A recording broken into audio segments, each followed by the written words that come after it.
All right, 877-3DP Show. Email address dp@danpatrick.com. Twitter handle @DP Show. Sunday, the playoffs continue. The divisional round.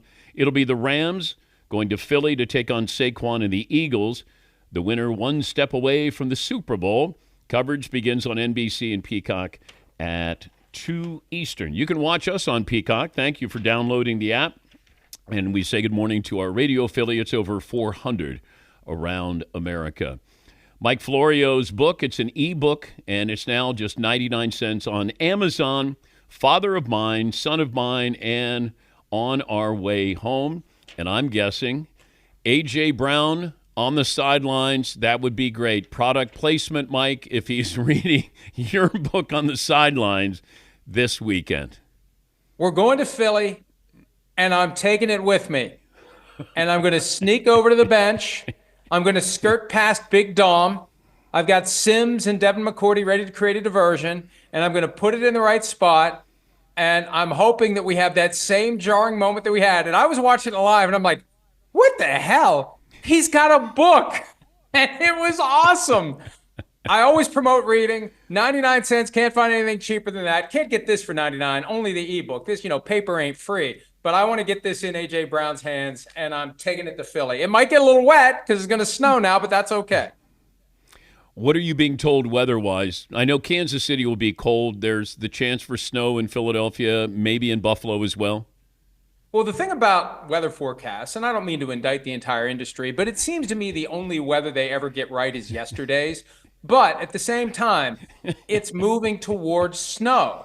And the temperature is going to peak at 36 degrees. This is your weather on the ones here on the Dan Patrick Show. It's going to peak at 36, and it's going to gradually drop throughout the day. And then we have a nor'easter or something that's going to cause 4 to 5 inches of snow throughout the day. And it looks like the greatest chance of snow comes right about the time we'll be freezing our asses off on the sideline before the game and during the game. And remember that 2013 Lions-Eagles game in Philly. Matthew Stafford was the quarterback of the Lions then. He's been through it. The rest of the team has not been. Yeah, and we were talking to David Carr, and he said cold is what affects you. He said, if it snows, you're okay with that. Wind that's the big thing. If it's windy in these conditions here.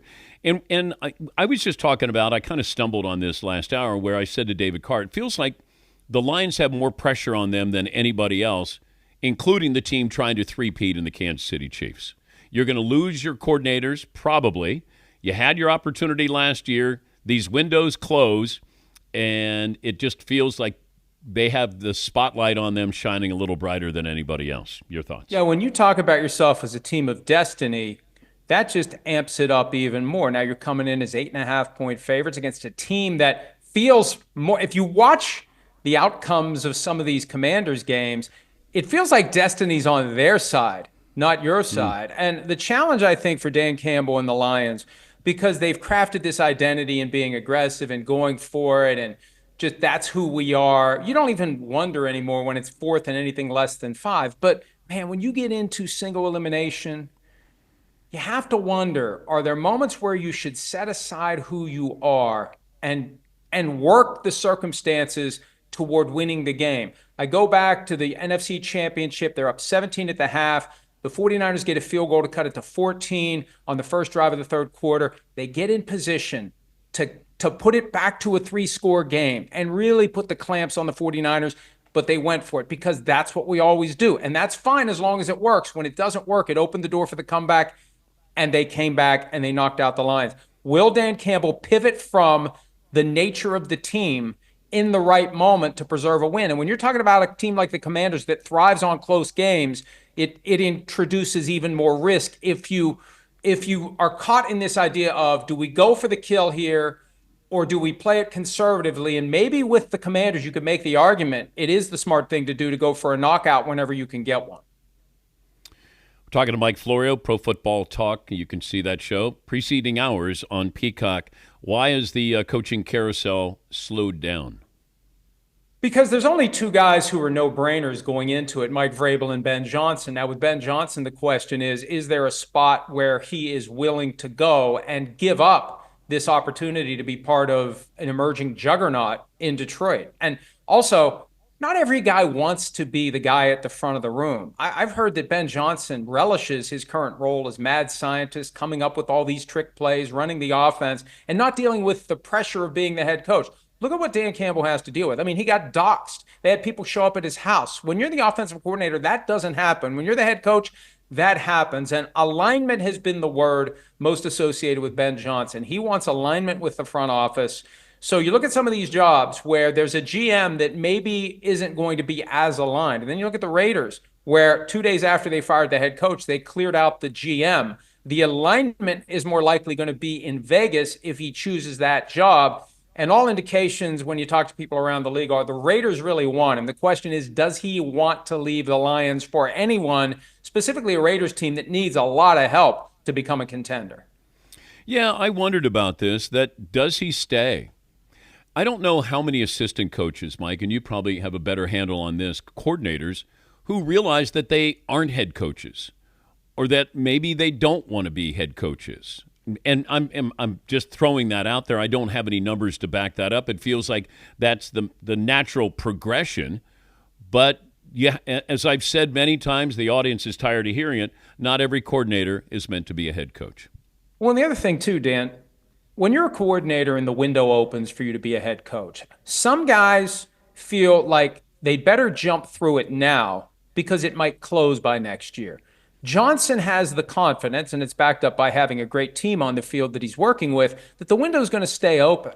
So I don't have to go this year. He didn't go last year. You wait for the right spot. The problem is these jobs rarely come open because the team looking for a coach is a properly functioning NFL franchise. Every team, unless you have a retirement when the guy walks away and the team's on top, every team that's looking for a coach is a bad team that is trying to find a way to get better. So you go into a dysfunctional situation. 2 or 3 years later, you get fired. You have that scarlet letter on your coaching resume, and then you go back to being a coordinator. I think Johnson understands that, and it makes him reluctant to just take whatever comes along. There's a lot of factors that go into it, but number one is alignment. And if he doesn't have the alignment, he's not leaving. And I think this year, when you look at the jobs out there, you look at the teams that have interviewed him, like the Jets are at least sufficiently self-aware to not even bother to try to interview Ben Johnson, right? So I give them credit there. They know what they are. But I think it's the Raiders or Lions. Take that Raiders job or stay put for Ben Johnson. Your favorite player, Aaron Rodgers, not sure if he's going to play again next year, but I saw where the Vegas odds, the favorites, the Vegas football team. Your thoughts on Tom Brady bringing in Aaron Rodgers for a year? Well, it makes sense depending upon who they ultimately hire as GM and head coach. I think he's not going to be back with the Jets. I think he wants the Jets to be the ones to end it, but I don't think he wants to go back to the Jets after the last 2 years. When you consider your ultimate football legacy, nothing's going to take away what he did in Green Bay. But I think any competitor wants the last memory of you to be something other than what it's been with the Jets the last 2 years. And for him, where's my spot where I can do what I thought I was going to do with the Jets? And I don't know that the Raiders are it when you're looking at the Chiefs. And here are the Broncos who are ready to make a push, and the Chargers with Jim Harbaugh. It's going to be very difficult for the Raiders as long as they're in that division competing with those three teams. So that would be the one downside. If you're Rodgers, yeah, hey, makes sense. I know Brady. Hey, they need a quarterback, Las Vegas, whatever. Proximity to where he lives in the offseason. But is it really a spot where you're going to have a chance to compete for a postseason berth and ultimately a championship? How real is the Dion to Dallas story, in your opinion? Well, I think it was a master stroke of publicity and attention. They drop it that Dion had talked to Jerry Jones during the Rams-Vikings playoffs game. They know what they're doing. And there's a lot of that carnival barker in Jerry Jones. But I just don't see it happening under the current circumstances. Now, Dion's a guy who said a year ago he'd never coach in the NFL. Then he says, I'd only coach my sons. Well, Shadur's not going to be the quarterback of the Cowboys next year. He may not be the quarterback of the Cowboys for a long time to come because of Dak Prescott's contract. So I don't see it making sense. But how many things do the Cowboys do that make sense? And at the end of the day, who are they going to hire? And here's the problem with doing the, hey, we're going to talk to Dion, and hey, we're going to talk to this guy, and hey, we're going to talk about Bill Belichick. And our new coach is Kellen Moore. It's kind of a letdown, all due respect to Kellen Moore at the end of the day, if that's where it goes. But I think a lot of people are thinking it's going to be Kellen Moore when it's all said and done, with this weird possibility that Jason Witten could make the jump from high school football coach to Cowboys coach. Because there are people who think one of these days Witten's going to be the head coach of the Cowboys. It just might not be now.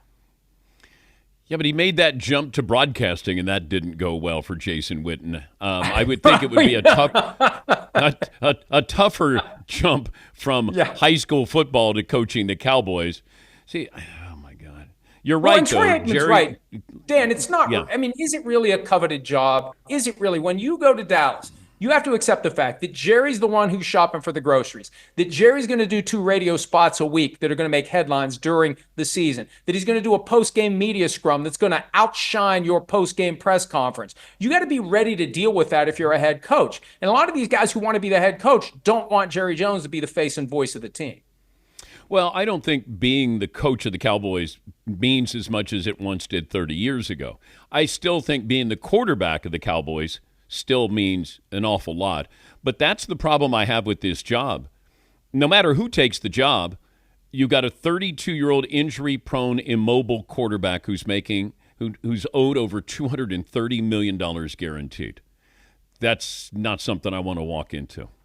Cowboys have done a great job drafting and developing. They have made numerous mistakes figuring out what to do with their young players when it's time to pay them. They've paid the wrong guys, like Michael Gallup. They've not paid or waited too long to pay the right guys, which paints them into a corner. They did that twice with Dak Prescott. They did that Dak Prescott current contract, $60 million a year with all that guaranteed money on the morning of the regular season opener because they knew we need to do this or he's going to walk away as a free agent. And in hindsight, plenty of Cowboys fans would say we should have let him play it out and start from scratch at the quarterback position. But they have just mishandled the negotiations. They wait too long, they lowball the players, and then they come around and cry uncle. It's just not a good way to build a sustainable, successful franchise. Let me look at a couple of resumes here before I let you go. If I said Sean Payton, Mike Tomlin, Mike McCarthy, who are Hall of Famers now? And I saw the tweet earlier in the week from the guy at ESPN who goes by Hembo that McCarthy needs a better publicist because McCarthy has a better track record than Peyton and Tomlin when you look at some of the big picture things. I think that Tomlin right now, given the 18 years in Pittsburgh, given that it's the Steelers, 2 Super Bowl appearances, consistent contender, never had a losing season, I think Tomlin is the guy who walks right in. But, Peyton and McCarthy are going to have strong cases. But then there's a logjam. There's plenty of coaches who deserve to be in who haven't gotten in. And they always change the rules a little bit. And you never quite know what the standard is or what the process is or whether coaches are competing with other players or competing with owners or they have their own lane. It's hard for guys who deserve to be in to get in, like a Mike Holmgren and a Mike Shanahan. So the coaches of today are going to be caught behind that. But I think Tomlin is the one. 18 years, no losing seasons, 2 Super Bowl appearances, playoff appearances. I think Tomlin is the one of the 3 that's the most likely to get in. Safe travels to Philadelphia. Play nice there, Mike. Well, I'm not the one that needs to be told to play nice. I got to worry about the fans. Rodney Harrison's going to throw snowballs at me. It's going to be a challenging day. I might wear a helmet. He's Mike Florio, Pro Football Talk live co-host, and he'll be there with NBC Football Night in America. His book, all of his books, available on ebook novels and just 99 cents on Amazon. Father of Mine, Son of Mine, and On Our Way Home.